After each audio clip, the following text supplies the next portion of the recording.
네, 안녕하세요. 저는 이번에 경기도 임용에 합격한 합격자입니다. 저는 우선 3번 시험을 총 치렀고요. 첫 번째 시험에서 채탈을 하고 그 다음에 조금 방황을 하다가 이번에 다시 임용을 경기도를 쳐서 최종 합격을 하게 되었습니다. 저는 해외에서 2년 정도 살다 온 경험이 있습니다. 1차, 2차. 1차 점수는 정말 커트라인으로 합격을 했고요. 2차에서 거의 만점에 가까운 점수를 받아서 뒤집은 케이스입니다. 최시현 팀에서 임용 시험을 준비하게 된 이유는 무엇인가요? 저는 임용을 준비하면서 사실 가장 중요했던 부분이 명료하게 글을 어떻게 써야 하는지에 관한 거였습니다. 사실 강의라고 하는 것이 시중에 정말 많이 나와 있고 충분히 어떤 경로든 접할 수 있다고 생각을 했는데 이렇게 자신에게 맞는 피드백을 주는 강의는 최시현 교수님밖에 없다고 생각을 했습니다. 그래서 최시현 교수님 팀의 가장 큰 장점은 저는 피드백이라고 가장 생각을 합니다. 왜냐하면 저희가 글을 쓰고 또 이 글을 읽어봤을 때 사실 제 수험생 입장에서는 다 사실 맞다고 하고 싶잖아요. 그래서 이게 또 맞을 것 같은데 라고 해서 채점했는데 실제 점수와는 너무 상이한 점수가 나오게 되면 이 시험을 합격하는데 어려움이 있지 않나 생각을 했습니다.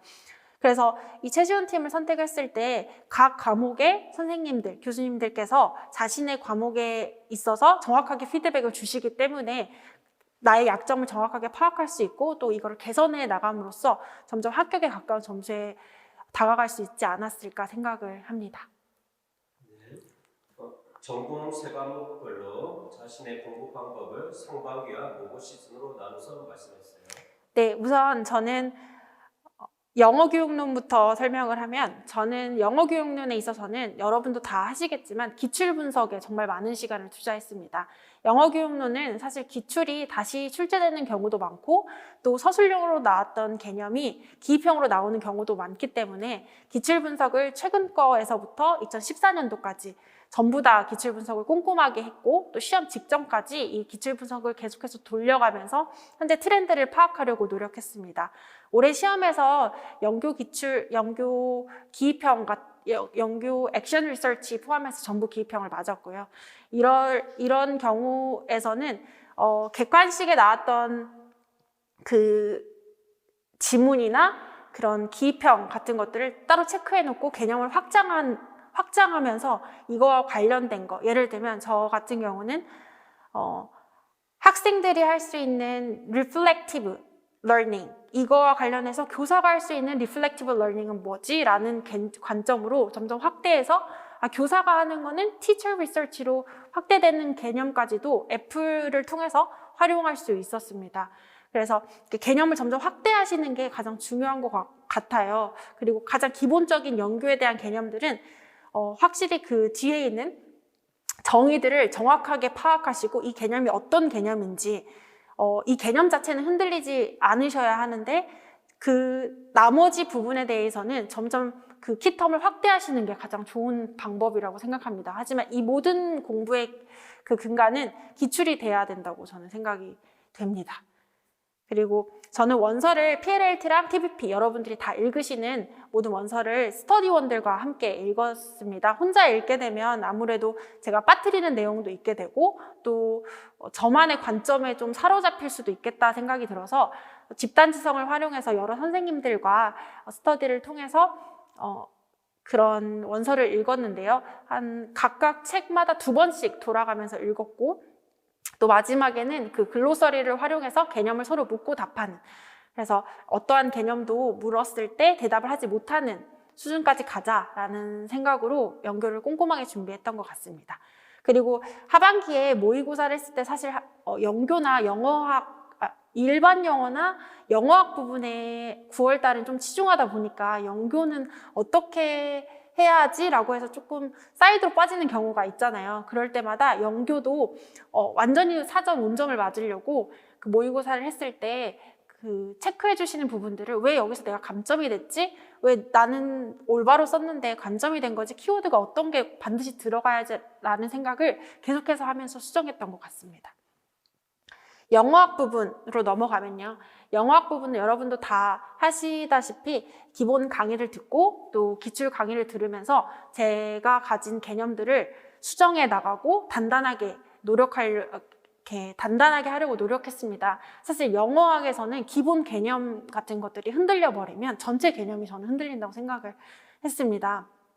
그래서 가장 기본적인 뭐 바인딩 디어리라든지 이런 세타룰 이런 기본 개념들을 간과하기가 되게 쉽더라고요. 점점 문제를 많이 풀수록.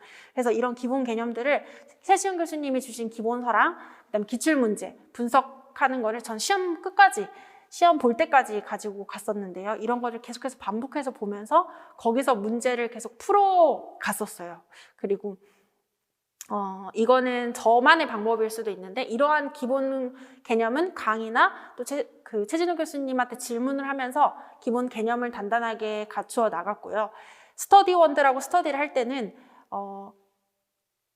그 트포, 트랜스포메이션 그래머라든지 TG 그리고 뭐 SG까지 이러한 다양한 교재에 있는 예문을 전부 다 엑셀 파일로 정리를 해서 마지막에 시험을 보기 직전에는 이 개념, 이 예시만 보고 왜 비문인지 정문인지 이걸 어떤 개념을 통해서 설명할 수 있는지까지.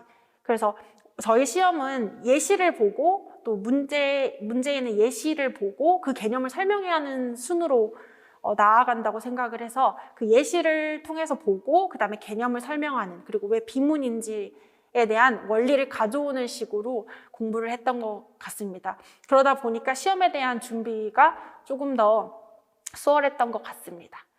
그리고 마지막으로 일형과 문학 말씀드리면 사실 문학은 너무 지금도 어려워서 제가 뭐 어떻게 딱 방법을 말씀드리기는 어려운데 문학 같은 경우에는 정말 많은 지문을 읽어보려고 노력을 했는데 그게 시험 목적이다라기보다는 그냥 일형 실력을 같이 올린다라는 생각으로 저는 많이 읽었던 것 같아요. 그리고 이제 일형 부분에서는 저는 상반기에는 정말 많은 시간을 단어 외우는 데 투자를 정말 많이 했었어요.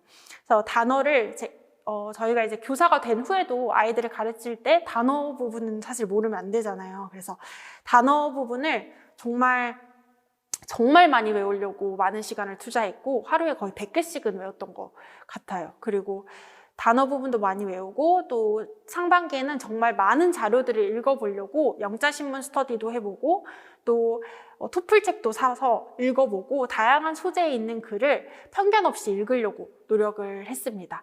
그리고 김소아 교수님 강의를 들으면서 메인 아이디어는 어떻게 찾지? 그리고 이 글의 구조는 어떻게 이루어졌지? 이런 부분들을 정말 많이 찾으려고 노력을 했고 저는 학습 성향 자체가 되게 비주얼적인로 강의가 되어 있고 또 교재가 되어 있는 걸 되게 선호하는 편이라 영어학도 그렇고 영교도 그렇고 일형도 그렇고 다 이렇게 그림으로 매핑을 해서 공부를 하는 걸 되게 좋아하는 스타일이었는데요. 그래서 이걸 최대한 활용해보자라고 해서 글을 읽고 그 논리적인 구조를 꼭 도표화해서 글의 흐름을 좀 파악하려고 노력했던 것 같습니다. 그래서 자신에게 맞는 스타일대로 공부를 하는 것이 가장 효율적이지 않을까 저는 생각을 해보고 또 가장 도움이 됐던 거는 저는 짝 스터디를 통해서 라인 바이 라인 스터디도 해보고 또 모르는 구문을 서로 물어가서 절대 모르는 구문을 그냥 넘기지 않고 반드시 해결하고 넘어가려고 노력을 했습니다. 그래서 대충 읽었을 때 이런 내용인데 라고 넘어가면 꼭 그 구문이 나중에 나오면 해석이 아예 안 되더라고요. 그래서 어려운 구문은 반드시 짝 스터디 선생님하고 상의하에 반드시 해결하려고 노력했고 그런 어려운 구문들은 또 워드로 다시 옮겨놓고 나중에 다시 한번 해석해보는 형식으로 꼼꼼하게 공부를 했던 것 같습니다. 네. 2차 준비에 자신이 가장 중요시했던 점과 고득점 비결을 말씀해주세요. 저는 사실 1차보다 2차에 할 말이 정말 많은데요. 저 같은 경우는 1차 점수가 그렇게 높지는 않은 케이스였고 2차에서 정말 뒤집은 케이스였습니다. 제가 생각했을 때 2차는 정말 기세예요.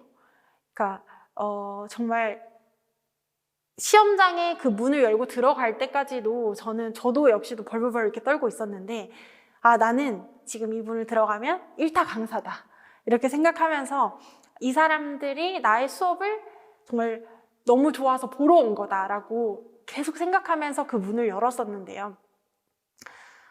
제가 스터디를 준비하면서 저 같은 경우는 정말 1차를 컷으로 붙었기 때문에 2차에서 뒤집지 않으면 합격을 할 수가 없는 상황이었는데 다행히 저는 정말 운이 좋게도 최시영 교수님 팀에서 꾸려주신 스터디를 참여하게 됐는데 그 스터디의 스터디원들이 너무 좋았어요.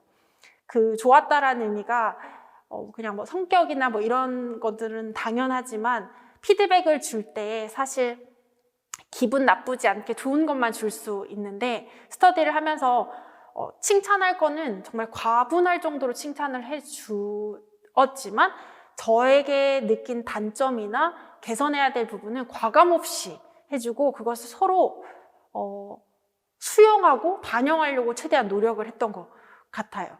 그래서 이게 사실 타인이 보는 거니까 제 수업은 아무래도 주관적인 요소가 개입이 될 수밖에 없다고 생각을 해요. 하지만 누가 봐도 괜찮은 수업이어야 된다고 생각을 해서 저희 스터디원들이 서로 피드백을 줄 때 정말 좀 크리티컬하거나 반드시 고쳐야 될 것은 정말 과감 없이 피드백을 줬기 때문에 점수를 잘 맞지 않았나 생각을 하고 또 최시영 교수님께서 시험을 보기 전에 2번 정도 피드백을 주셨는데 저는 이게 정말 많이 도움이 됐었어요. 이게 영어라는 과목의 특성화에 따라서 약간 목소리 톤이 높게 돼야 되고 좀 밝게 돼야 되다 보니까 동화구연처럼 사실 될 수가 있었거든요. 근데 조금 더 수업다운 수업을 해보면 어떨까라는 피드백을 주셨는데 제가 목소리 톤이 높은 거랑 텐션이 높은 거랑은 조금 다를 수 있겠구나라는 생각이 들더라고요. 그래서 목소리는 적당하게 높이되 최대한 수업을 하듯이 수업을 했었는데 오히려 그게 평가원들이 봤을 때 조금 더 편안해 보이지 않았을까 생각을 하고 높은 점수를 주지 않으셨나 생각을 해봅니다. 그리고 혹시 경기를 보시는 선생님들에게 도움이 될지 모르겠지만 저 같은 경우는 사실 디렉션도 되게 다 마지막에는 못했고 또 면접 같은 경우도 그 마지막에 즉답형을 하다가 즉답형 마지막 문제에 답을 하다가 종이 친 케이스였어요. 그럼에도 불구하고 거의 만점 가까이 점수가 나왔다라는 부분은 이 수업에 있어서 디렉션 하나하나 지키는 것도 매우 중요한데 이 수업의 전체적으로 얼마나 이 사람의 장악력을 더 많이 보는 것 같다라는 생각을 했습니다. 그래서 그 장악력이라는 게 막 목소리가 크고 이런 것보다는 이 수업을 잘 이끌어 가는지를 되게 많이 보셨구나라는 생각을 했던 것 같아요. 그래서 혹시나 또 사실 다른 쌤들도 말씀하시겠지만 사실 1차 점수가 높아야 하는 게 맞아요. 1차 점수를 강의를 잘 듣고 공부를 열심히 해서 1차 점수가 높아야지만 2차 점수를 안전하게 합격을 할 수 있는 게 사실 맞아요. 하지만 어떻게 해서 1차로 컷으로 붙었다 하더라도 절대 포기하지 마시고 끝까지 진짜 뚜껑을 열 때까지 모르는 거거든요. 그래서 정말 기세로 꼭 포기하지 마시고 하셨으면 좋겠습니다. 네.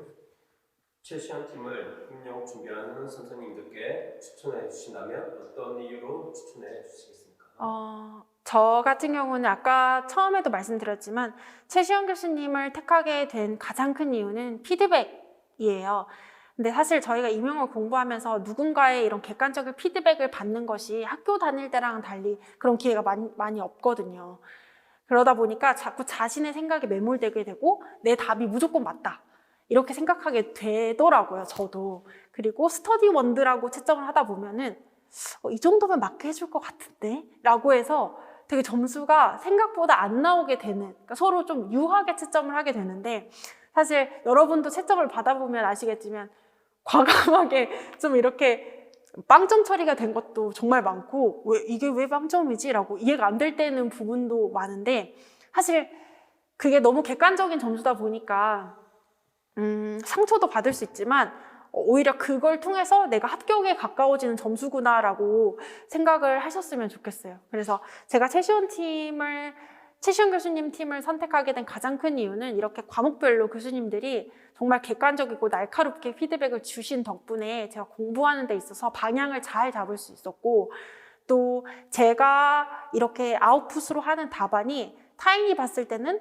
제가 생각했을 때는 되게 명료하다고 생각했는데 타인이 봤을 때는 되게 애매하구나라고 생각이 될 수 있다라고 생각했고, 또 이렇게 점수를 직접 이렇게 교수님들한테 받아보니까 나의 위치나 또 나의 이런 공부의 방향 이런 것들을 좀 명확하게 좀 객관적으로 바라볼 수 있지 않았나 싶습니다.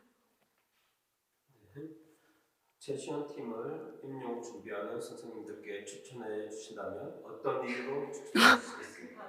방금 했어요. 방금 했어요? 네, 미안해요. 마지막 질문입니다.